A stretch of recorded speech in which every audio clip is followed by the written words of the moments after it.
Il tascio. Individuo che è colpito da una forma di daltonismo estetico che si origina dal cervello per poi intaccare gli altri organi che controllano i cinque sensi, portandolo ad essere inabile a discernere il bello dall'orrendo e ad invertire totalmente ogni canone estetico. È l'unica malattia che si tramanda culturalmente e non geneticamente. Tale malattia danneggia prima di tutto il cervello, costringendo il siculo ad assumere atteggiamenti per lui eroici ma ritenuti riprovevoli dal senso comune e civico.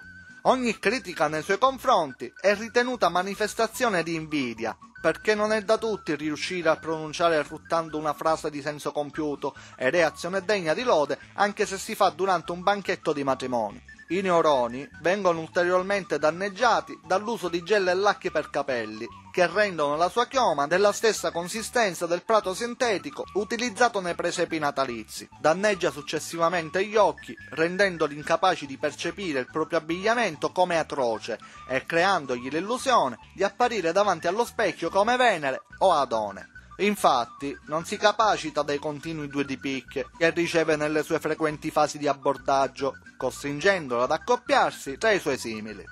Danneggia poi le orecchie, portandole a percepire rumori assordanti monosinfonici, uns, uns, uns, come paradisiaca melodia dai molteplici accordi. Ecco perché deve assolutamente sentire la musica ad un volume talmente alto da udirsi anche oltre le nuvole. Danneggia l'olfatto, portandolo a percepire odori forti, come 3 quintali di colonia o sudore lasciato a macerare sulla pelle per giorni. Picchi l'uomo a vacciarare, ovvero perché l'uomo deve olezzare. Danneggia infine la funzione del linguaggio, facendolo esprimere tramite monosillabi o come dei codici fiscali. Ti possono conoscere.